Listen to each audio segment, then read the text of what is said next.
Okay, good afternoon. I wish everyone a happy Poshan Ma, that is the nutrition month of 2020.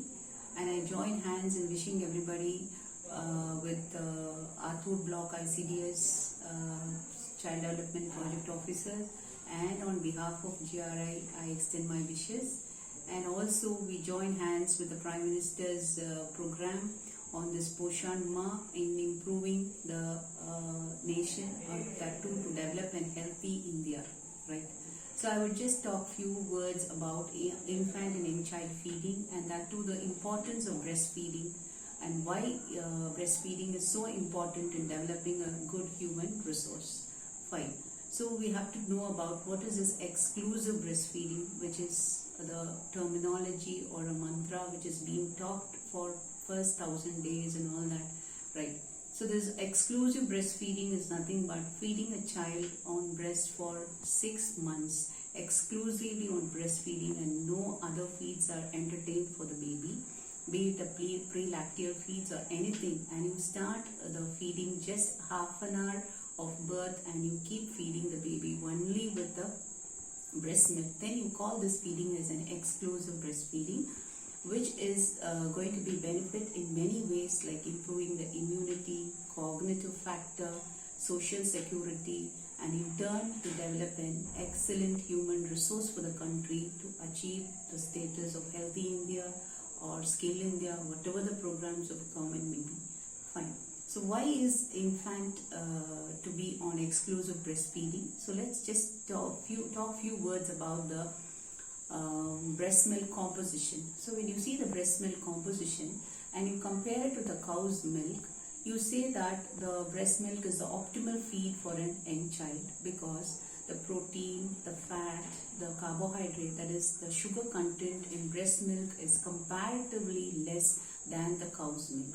And you know that a human baby will stand, sit or walk or whatever it is, its growth milestones are very slow when compared to that of a cow's milk, right? Whereas a newborn calf will immediately start standing and walking and doing all that. But just think of a human baby, it takes nearly 10 months or 12 months to do all these activities. So the protein content comparatively in a human milk is less when compared to that of a cow's milk.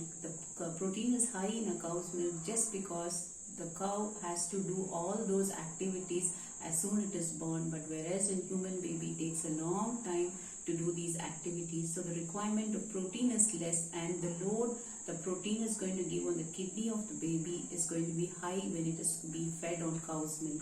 So we say that breast milk is an optimal feed for a newborn baby. And then talking about the other immunonutrients present, or the immunoproteins present in the breast milk, we are very well aware about the non-infective, that is anti-infective factors like lactoferrin, which helps in disturbing the bacterial cell wall and destroying the pathogens that's entering into the baby's gut, right? And then the other immunoglobulin A, which is very essential for improving the immunity and in turn helping the child to grow faster in a better way, right? So that's about the protein. And talking about the fat, when you see the fat, the lipases are present in human milk, whereas in cow's milk the lipase is absent. So that is the reason that it is easy to digest the fat present in human milk rather than the fat present in the cow's milk, because it is absent of lipase. So we have to feed an infant only with the breast milk. So exclusive breastfeeding will help in proper development, and it will show us the complete personality development of a young child. So we always, all of us should see that we create an awareness to the mothers that 6 months of exclusive breastfeeding, and after 6 months she has to give certain complementary feeds which has to complement or fill the gap that was created by the human milk. Otherwise you can't expect a healthy nation. So the start is with the breast milk. Thank you.